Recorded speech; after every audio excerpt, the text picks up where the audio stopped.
Namaskaram everyone, this is Nishanth Reghunath here and welcome to a new video from KYDU's costing classes. In this video, we'll be moving on to the second element of direct cost, and that is labor cost or employee cost. See, we know the whole concept of cost can be divided into two, that is direct cost and overheads, and we were dealing with direct cost. We finished direct material and we are moving on to the second element of direct cost, and that is direct labor or employee cost. And direct material, direct labor and direct expenses, all three together will form your total direct cost or prime cost, correct? So before we go into this chapter as such, let me give you a quick overview of how this chapter works. Alright, so this complete study of labor cost, see, there's a beautiful definition on screen. I'm not going there right now, but let me give you a quick understanding of how this whole chapter is structured. So the chapter of labor cost or employee cost, see, you have both theory and problem areas to cover. Alright, now I can't say it's like more of a problem chapter or more of a theory chapter. I would say it's of equal importance. Now with this video, we'll be dealing with the theory area, and say the theory area might have like multiple parts, part A, B, C, and I'll try my best to cover part A and B, or if possible the whole theory area of this video, but I guess it will be way too long. I'm not keen on making this video any longer than an hour. So I'll try to control the length of the video, at the same time try to cover as much as possible. But please do keep in mind this video will be purely theoretical. Alright, then we'll have a problem area wherein we'll be learning three kinds of problems and three areas of problems. One is finding out various wage payment methods.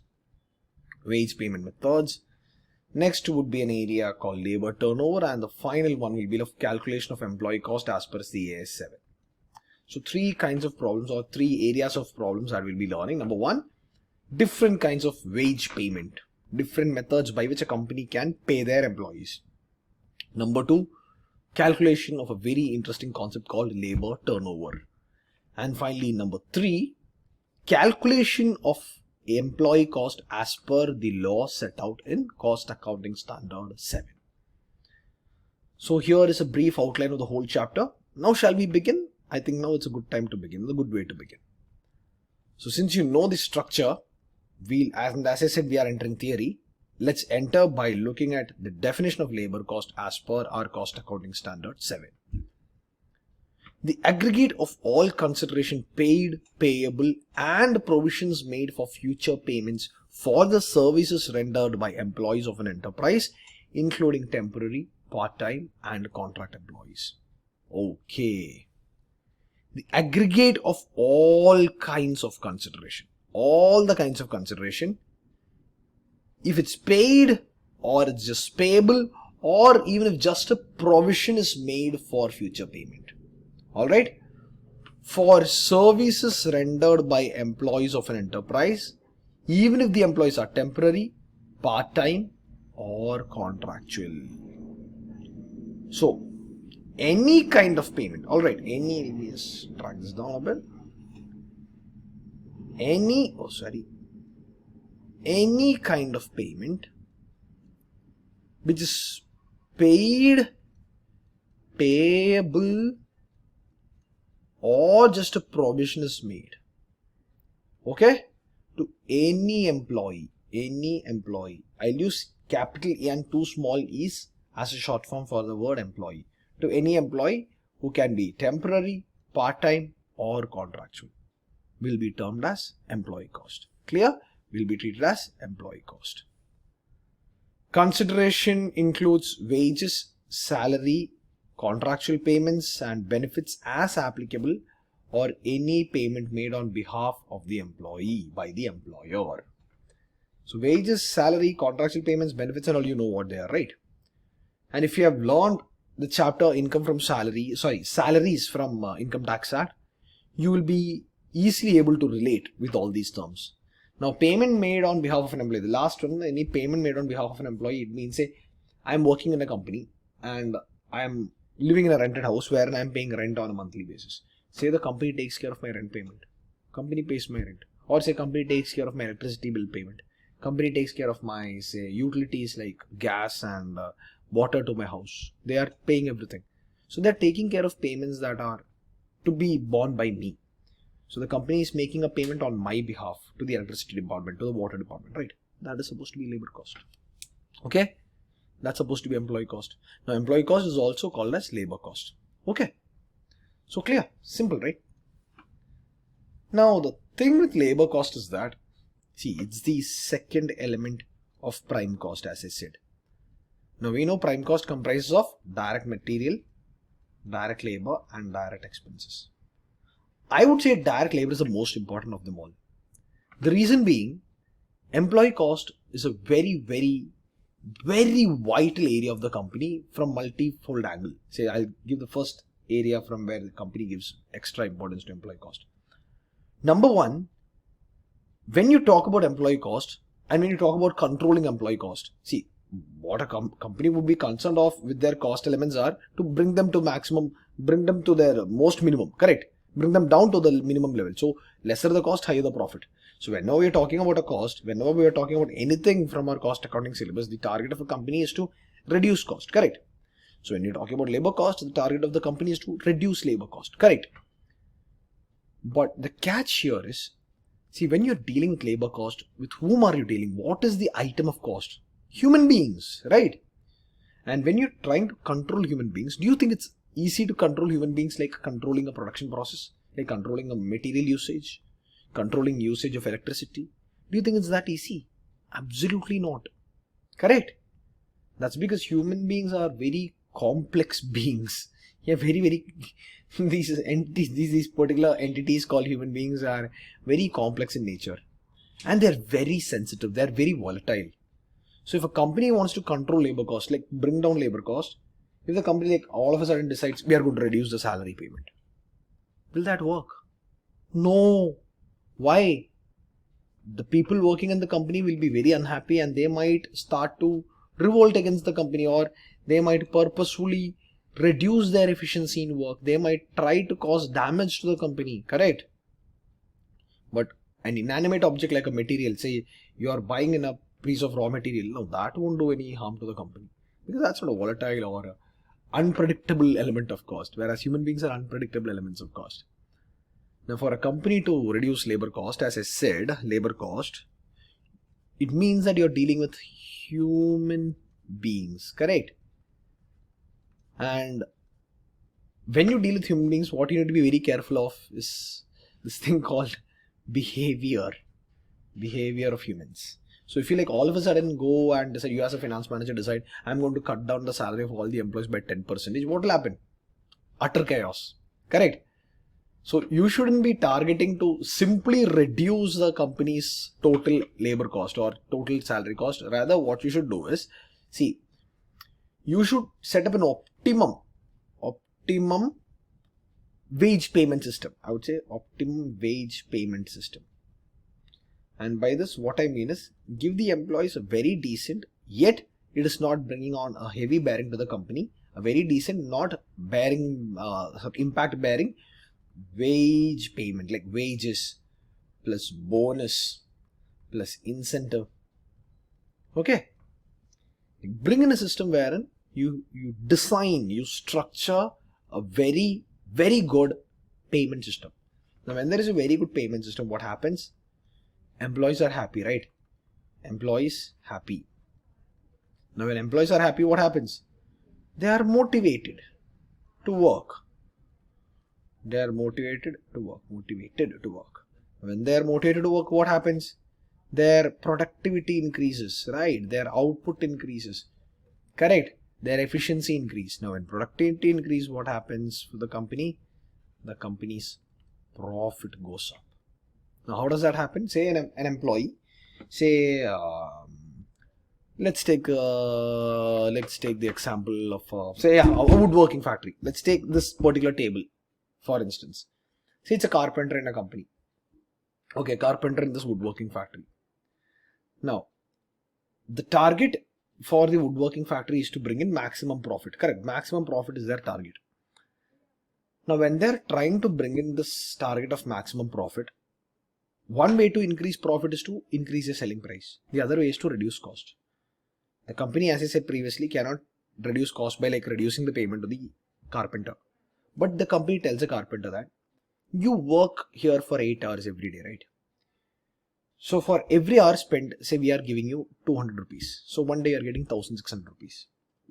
Say if you manage to bring in extra efficiency, for example, the person works 8 hours per day and he makes one chair per 1 hour. So that means total of 8 chairs per day. And he is paid at 200 per hour. So if the company decides and tells the person that if you are able to manage any extra chair, so more than 8 chairs you make, say you make extra 2 chairs, you make 10 chairs, for the 2 extra chairs that you make or for the extra efficient work that you're bringing in, we'll pay you extra. We'll pay you extra. Okay. So the guy only works for 8 hours. Okay. And for 8 hours he's getting like 200 per hour, scoring 1600 per day. And all of a sudden he's told, if he manages to make say plus 1 chair or plus 2 chairs, plus 3 chairs, the more he manages to manufacture, he will get extra payment. So 1600 per day is for sure. So for extra chair, you are given 250. For 2 extra chairs, you are given 500. For 3 extra chairs, you are given 750. Now wouldn't this motivate him to work extra? So he doesn't have to put in time more. He doesn't have to put in more time, but all he has to do is whatever time he has, he will be motivated to use it more efficiently. Yes, he will bring in more effort, more structured, systematic effort to the company. Correct? Now when this happens, what is the company earning? Company is getting an extra chair at very less payment. So here I gave the extra chair payment as 250 and let's not put it 250, let's put it like 50. Let's put it 50. The company decides to pay 50 extra per chair. So for a 50 that they are telling that they'll pay extra, the man is making an extra chair as it is. Understood? Okay. So the company is giving a small incentive, and with that incentive, company is getting a major benefit. Now when they sell that extra chair, their profit goes up. Correct? That's how it works. This is how labor cost is to be controlled. Alright. Fine. Now before all of this, there's this very important thing that the company has to do. And the first step that they have to take when it comes to controlling labor cost is that they need to classify their labor cost. As in, take the complete labor cost to the company. We saw what labor cost is from the definition, right?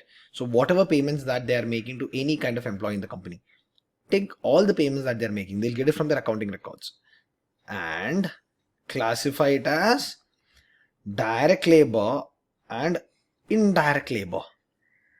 Alright, we know what direct labor is. Correct? Direct labor is nothing but any labor cost that you can directly identify from a cost unit, directly identify from a cost object, directly identify from a cost center, directly identify from a job, work order, whatever it is.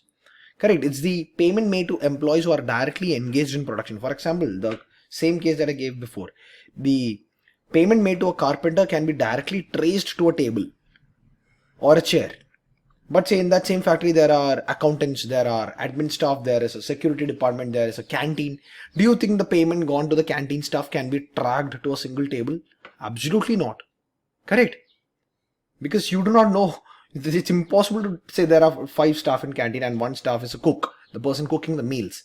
Do you think the payment made to the cook can be tracked to the tables or chairs made? Impossible, correct? Now this is why we classify them. Find out all the labor costs that you can directly track and classify them as direct labor. Find out the ones that you cannot directly track and classify them as indirect labor. Alright. Now the main reason why you do this is because direct labor control is different when it comes to indirect labor control. See, direct labor, you know, it is directly associated with production. So the more the production, more the labor.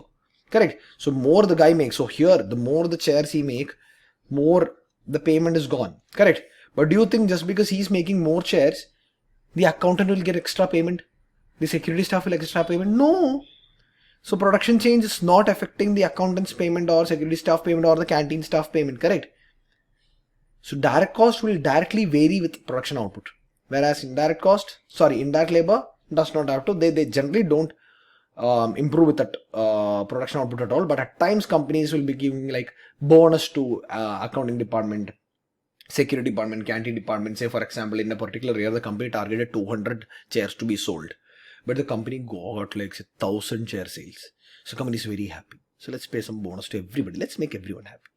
So there is an increase in accountants payment and security staff payment, canteen payment because production increased. But this is not directly related. This is like ad hoc. The company decided like we'll give it. Yeah, let's make everyone happy. Clear? So the first thing that a company has to do is classify direct cost and indirect cost. Okay, once this is classified, then go to this particular area, like set an optimum wage payment based on which employees are happy, motivate them, increase their productivity, increase their profit. Right? Now, at what stage does a company do this? Is this done by the chief chief financial officer, or is it this to be done from the most bottom level? See, the people like chief financial officer or head of finance, they might not be directly engaged with production and everything. They might not know like how to increase payment or how to increase their workers' efficiency, because in a big factory and employees are the ground level workers and the top level workers might not know. So what you need to do is take all this cases. I'll just draw. Hold on. Increases productivity. What you need to do is take it to the departmental level. Take it to the departmental level. Go to all departments of a company. There are multiple departments of a company. And from these departments, set standards, set rules, set procedures, set systematic operating procedures so that you can increase the productivity of the company. Now, what are the various departments that are like engaged when it comes to labor cost or employee cost of a company? There are actually multiple departments. The first one I would say is the HR department or the personnel department. The HR department or the personnel, personnel, personnel department. Alright, then comes the engineering or work study department. Engineering or work study department. Then comes the time department, has some timekeeping, time booking department. So let's put it as timekeeping and booking department. Then comes the payroll department, the department taking care of all the payments. Okay, payroll. Okay, small error in spelling. Payroll department. And finally, we have the cost accounting department.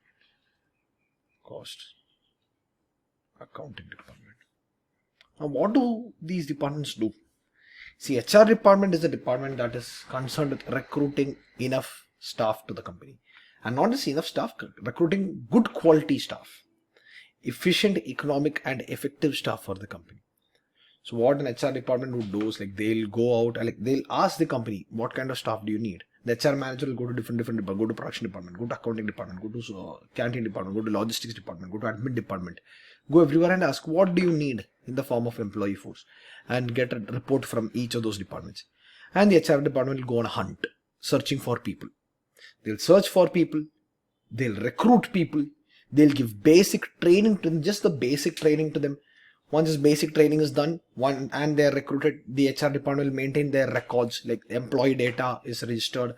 Then once the employee data is registered, they also conduct a regular evaluation of these employees so that you can give promotions, incentives or bonus, things like that. So that's what the HR department does. Now, once the HR department takes in the employees, recruits them, trains them and everything, gives them all the necessary training, they are passed on to their necessary department. So say the HR department takes in people for production. They're taking people for accounting work. They're taking people for logistics.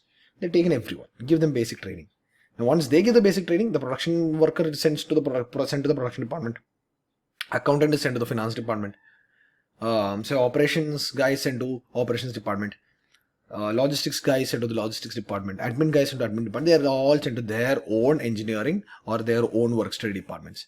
And here what happens is these employees are taught the job that they are supposed to do. They are given all the training specific to the job that they are doing. Okay, so they are given training, they are supervised, Their time and motion study is conducted. We'll learn about all these topics, terms like time and motion. I'll just mention what all the things we do here.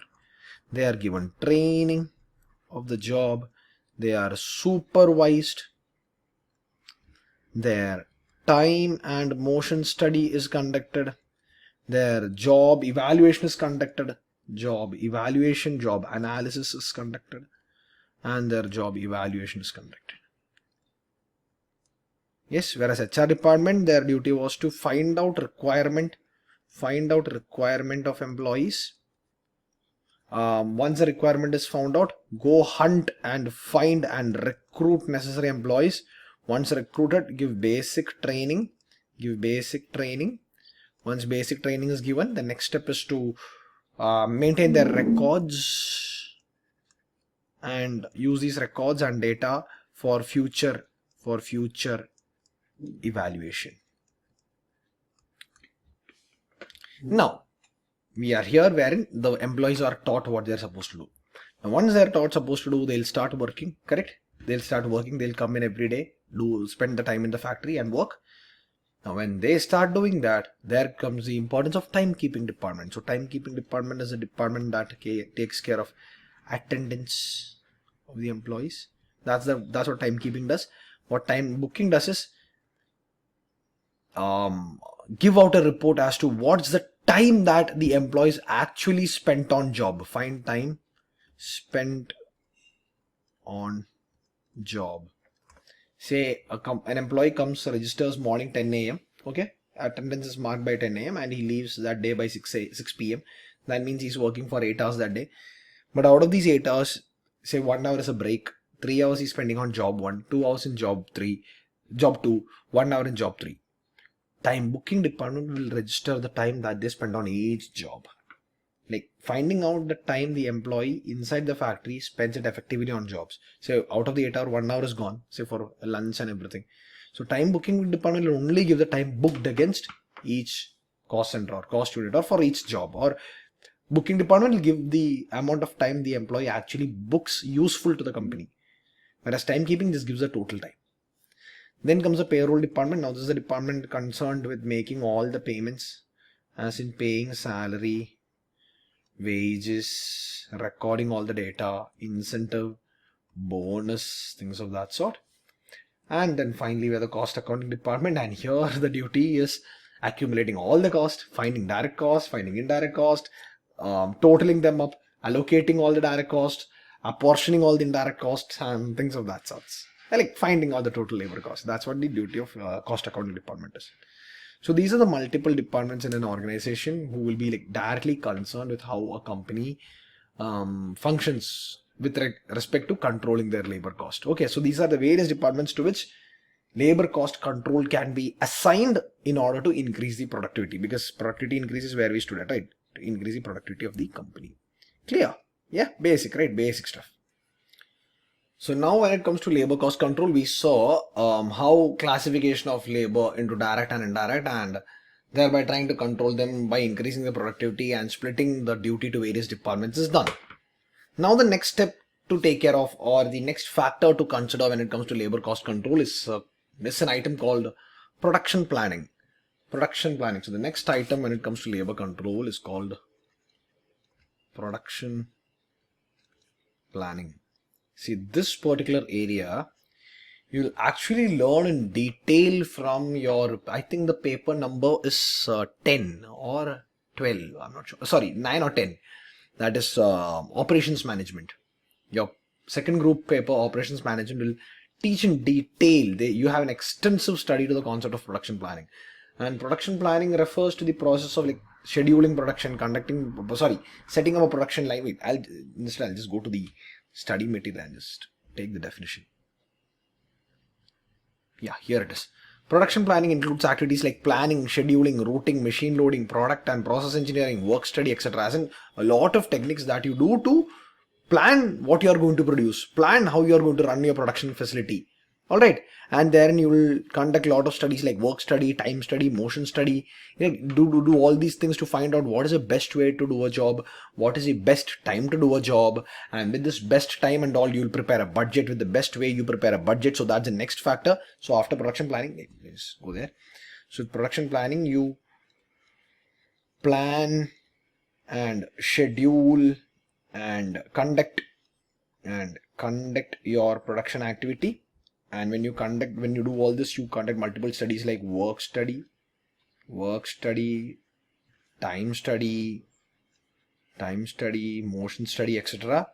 So this work study, time study, motion study, you will have all the required best way to do job, best time to do a job, everything you have. Now with all this best way, best time and all, you go to the next factor, that is setting a labor budget, setting labor standards. So with the best way to do and the best time data that you have, what you do is you right away set your labor standards and labor budget. Because based on the studies that you conducted, how much time it will take, what are different ways you can do, and given the ways that you have and given the time that you have, how much of payment that you'll have to make. Yes, you can bring out a basic idea, right? And with that basic idea, you prepare the budget and labor standards.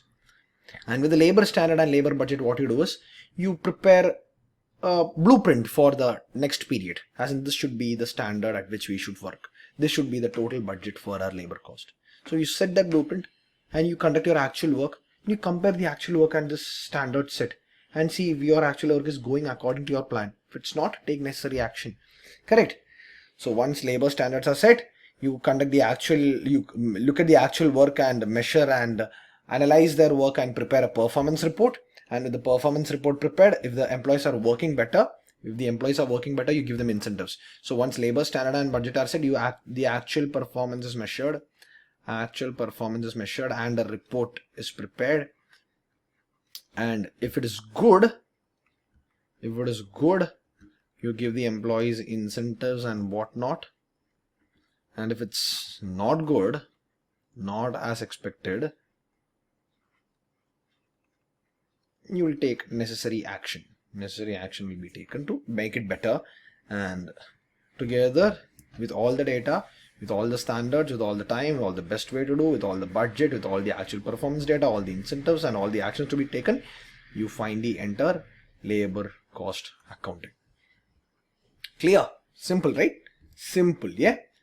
So these are the factors, the most important factors to be considered when you go into labor cost control. So to quick summary, first classify cost. Once you classify cost, understand that you're dealing with human behavior. Human behavior is to be dealt very carefully because it's very sensitive. So give out the duty of handling them to various departments. You saw all the departments and how they can control or how they can effectively increase the human being's productivity. Now once that's done, go to production planning. Set the best way to do a job. Find out your work study and time study and find out the best way and best time to do a job. Once you have the best standard, best way to do a job, best time to do a job, set standards, set the budget.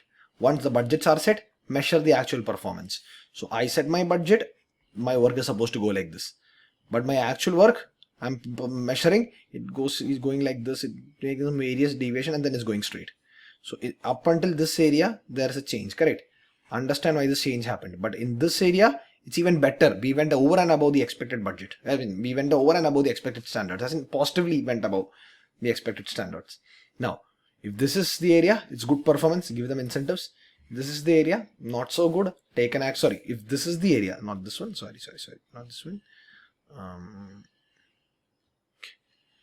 If this is the area is not good, take action, make them better. Now, with all that data, enter labor cost accounting. Clear? Yeah. So that's it as far as the factors which are to be considered to control labor cost is concerned. Now, since we are here at the labor cost accounting department, what is their duty? Their duty is to analyze and report on complete employee or labor data. Correct. Now, how do they do that? They do that by first collecting labor cost. Now, how do they collect labor cost? The cost accounting department, as I previously said, classifies labor as direct labor, indirect labor, correct? And with this, find out all the payments per on a monthly basis or on a periodical basis for all the departments, correct? Now with this you have your, if you total all the departments, you have your total labor cost.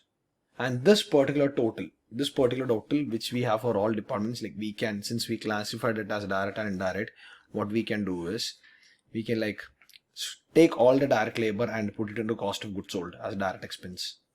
Okay, then take all the indirect labor, treat it as overheads, correct? If there is any, see, we saw the timekeeping, time booking departments and all, right? With their data, the company can actually book or identify what is the idle time. What do you mean by idle time? Say a worker is marking attendance by morning 10 a.m. and by 6 p.m. he's leaving. So that is a total of 8 hours worked, right? 8 hours in the factory. But when you go to the time booking department, you see this worker spent 3 hours on job A. Job B, he spent 1 hour. Job C, he spent 2 hours. That's all the time that has been booked in his name. So where did a balance of 2 hours go? Because 8 hours he was there in the factory. So 3 plus 1 plus 2 is only 6. So where did the balance of 8 and 6, 2 hours go? Say 1 hour went in the canteen, food, lunch break. Where is the other hour? It was an idle time, waste time. Company had to pay, but the employee was idle. He didn't do anything during that time, correct? So that can be assessed by the cost accounting department, as in find out the amount or hours for which the company is making payment but is not getting any productivity. From there, find out any abnormal loss or gain. It's better put in such a way that, say, the company sets a standard. Say the company is supposed to make, say, 200 tables, but the company ended up making 300 tables. It's over and above what the company expected. That means the company got an abnormal gain in labor productivity, correct? So it can be other way around as well. Company expected 200 tables, but the company only made 80 tables. Abnormal loss of 120 tables, right? What happened? Abnormal loss of labor productivity, correct? What happened? Then finally any variance analysis as required. So that is, we are setting standard cost, right? We are setting labor standards, right? So we will have this complete study of variance and standard costing. By the end of group 1, we have a small area wherein we learn about labor variances, employee cost variance, but we learn it in much more detail in the second group. Variance analysis. As in, I set my standard and I was supposed to go like this, but my actual roadmap or route map went like this, or very divergent. Okay, we diverged, the diversity, not diversification, it deviated very badly. So find out why there was this change. What is the change? That is what you term as variance. Variance can be good variance and bad variance. The company was to grow like this, but I grew like this, sudden growth, good growth. So that is a good variance. Understand why that happened. Okay. So this is what the labor department does. Okay, sorry, labor cost accounting department does. So I think that covers all the basic theory as far as labor cost is concerned. Now we are going on to a very specific, very important topic when it comes to labor costing, called time keeping and time booking. The reason why we are going here is because that's what we just discussed with example. Attendance gave me 8 hours, but only my booking only gave me 6 hours. Where did the balance 2 hours go? Okay, because out of the things that I mentioned here, this you know, how? Correct. How? All this requires further study. So first we'll go to this area. So what is this timekeeping and time booking department? See, timekeeping is pretty simple.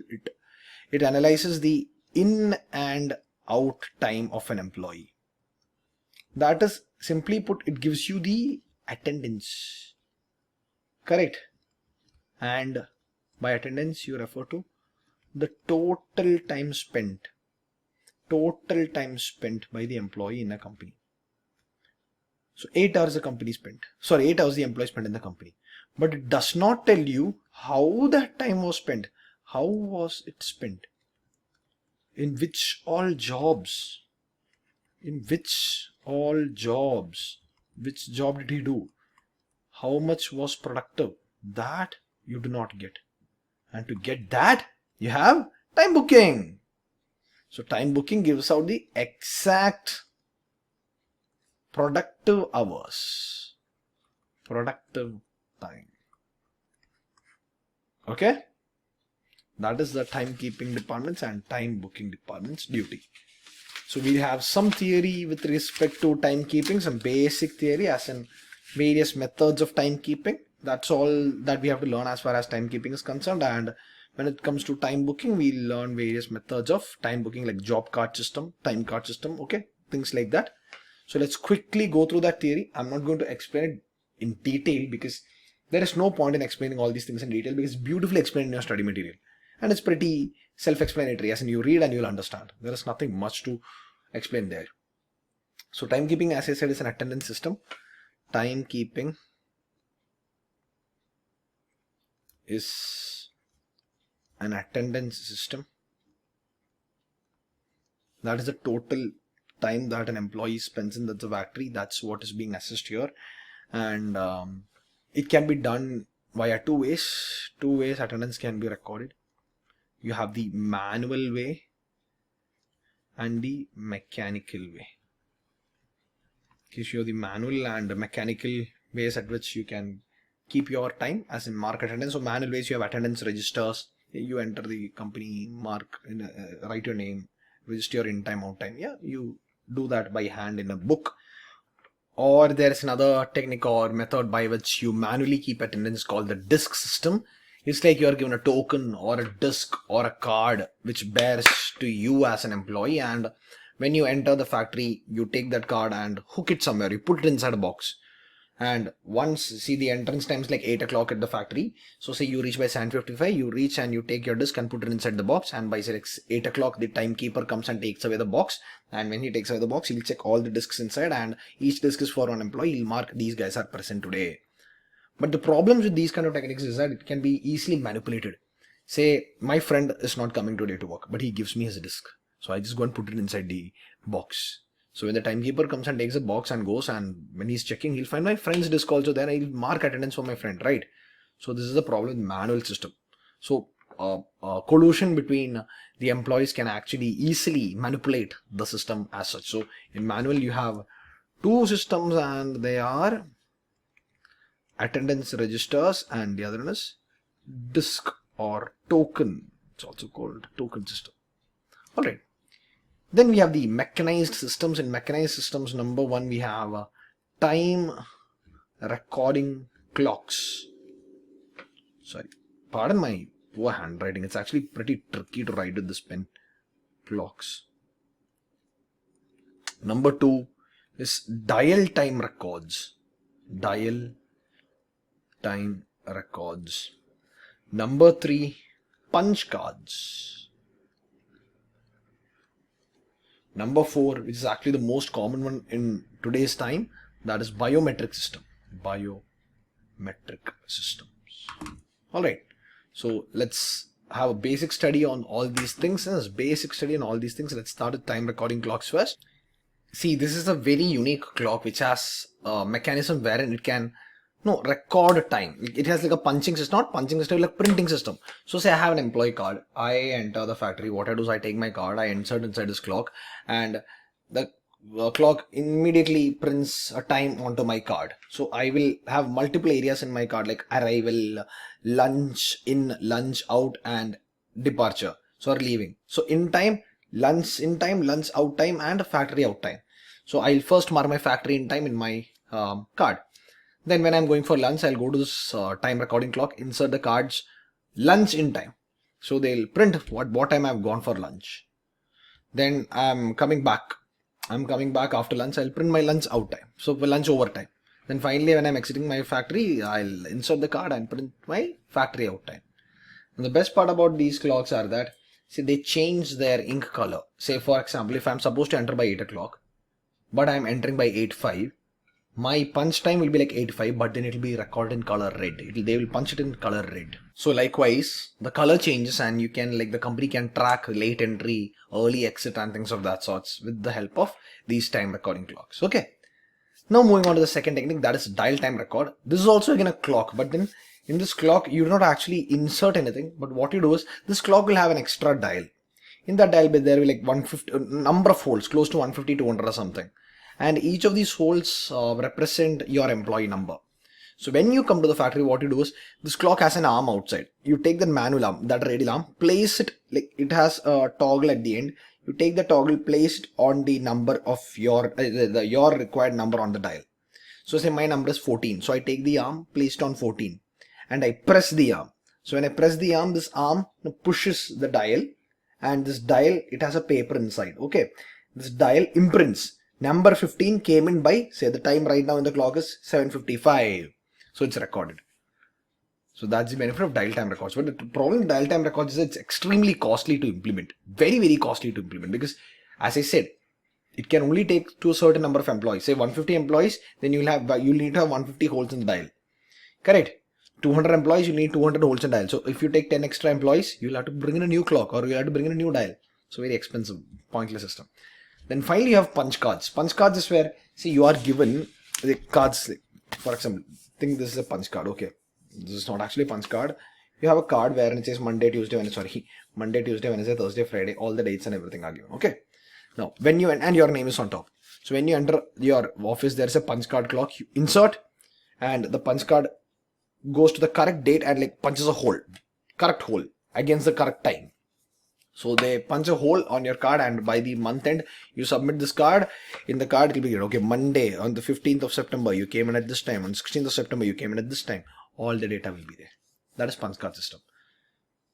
Now, the fun fact is, you have to learn all this because it's there in our book, but you will rarely find these kind of things in a factory or in a modern operations or productions or a service unit. I don't think me as a cost accountant, with all the clients that I've been to for the last 6-7 years, I have not seen anywhere. I have not seen these kind of systems anywhere for the last 6-7 years. Everywhere is biometric. Biometric is a system where you go, give your biometric, your thumb impression, or whatever is your facial recognition, your eye recognition, or whatever it is. You mark your attendance that way and you enter. That's it. Yeah. Or there is another system right now. There is a different system where you are given an ID card. You take their ID card, swipe it on a machine, you enter. Yeah. So that's a modern version of a punch card actually. You do not have a card, you have an ID card, but you do not have to punch holes in it. You just swipe it. There will be a QR code or something on it. It will scan it. Your attendance is recorded. Clear? So these are the different ways by which timekeeping is done. If you go to your book, you might find some more extra theory for timekeeping. Just read, nothing much. It's all basic stuff, and that's all that you have to keep in mind. Now, don't skip it as such, because you might get theory questions like 2-mark or 3-mark questions from this area. Okay. So now we saw what are the different techniques by which a company can actually keep the timing, as in record the attendance of a person, right? But the problem here is, as we discussed earlier, why can't I scroll the page? Okay. The problem here is, see, you know the time in and time out of a company. So timekeeping will give you the time in and out of an employee in a factory. Correct. But how was this time used? Do you know that? No. Out of the time used, how much time was effective? How much time was idle or wasted? Now, idle can be due to multiple reasons. Say there was no work. No work, and the employees came and just sat talking in the company. Say there were no materials, no supply of materials. Okay.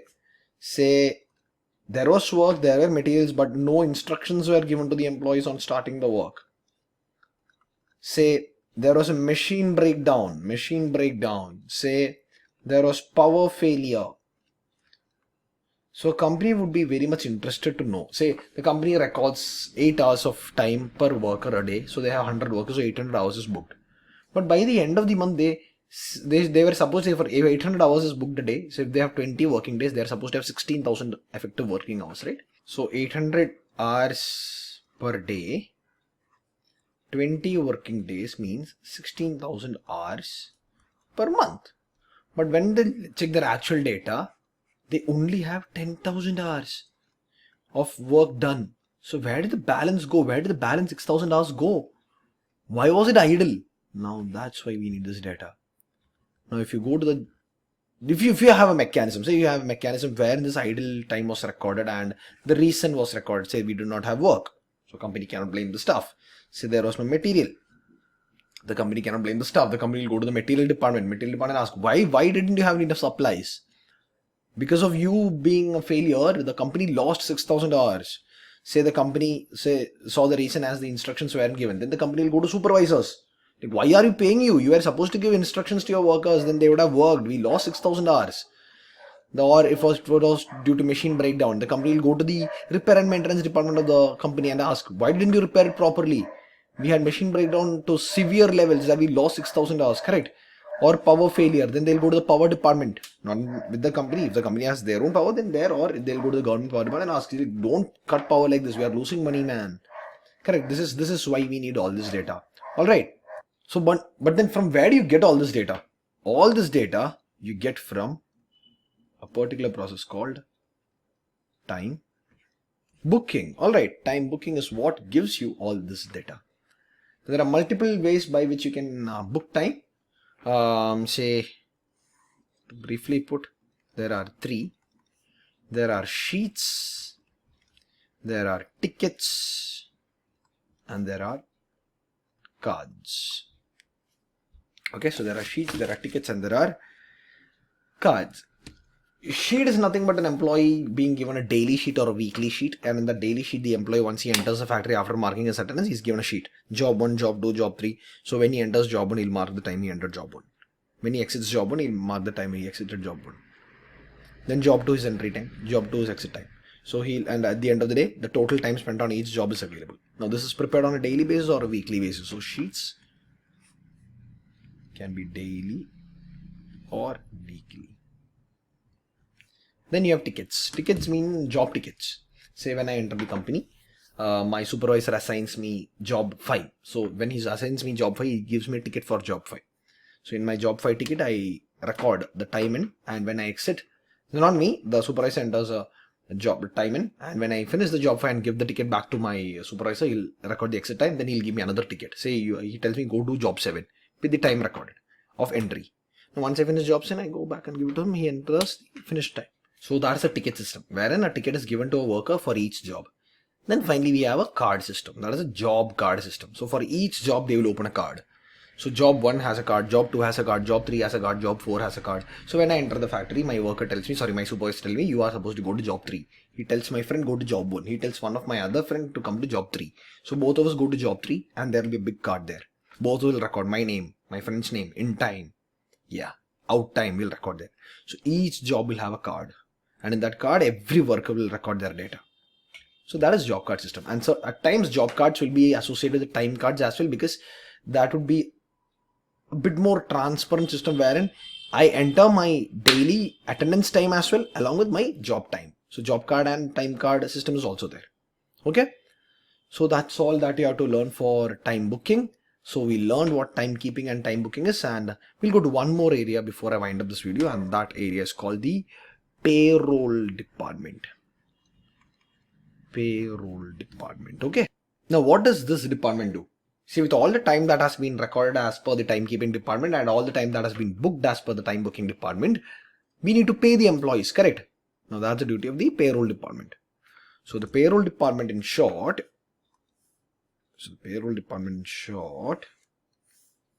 does multiple things.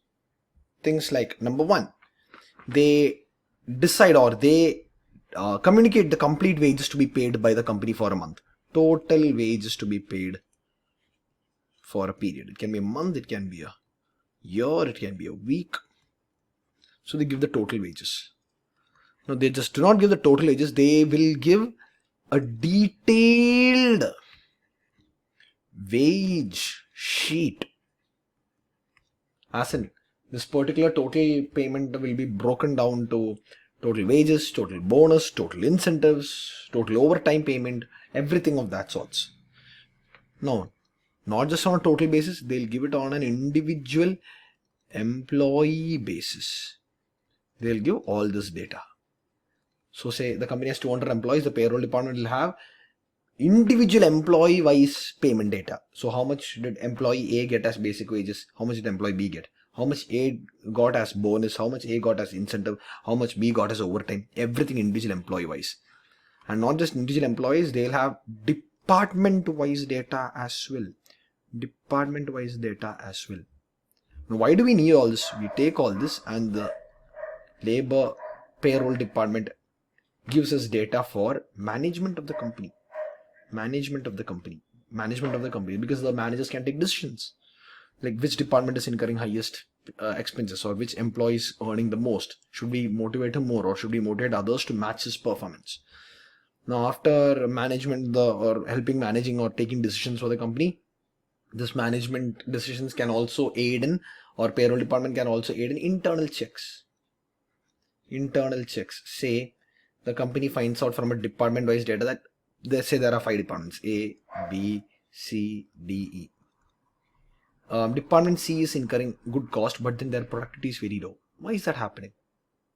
Now, the payroll department is the reason why they understood that it's department C is where a high amount of cost is incurred, but no productivity is coming out sufficient to that cost. So the company can insert or install an internal check department there, correct? And say if they install an internal check department, they might be able to find out the reason. So there might be ghost workers, or that's in people who are workers but doing nothing. If they can identify ghost workers and all, yeah, ghost workers and all can be identified and they can be removed. That's the purpose of a payroll department. In short, the department's duty is to manage the payments. How do you manage? You manage in complete total basis. Then you bring it into a detailed statement on an individual employee basis, on an individual department basis. Now, all this data can be used by the management or the company for taking managerial decisions. Now, these decision making can lead to implementing internal check systems. Internal check systems will help to rectify problems within a department as far as labor control is concerned. Alright, so I think this is fine for this video, as in this much of coverage is more than enough for this video. The rest of the theory topics will follow. Alright, so with that said, I'm winding up this particular video. I think you got a really good understanding of the basics of labor cost and how we control it by first classifying it as direct labor and indirect labor. Once we classify, we split out the data to increase productivity to various departments. Then we go to production planning.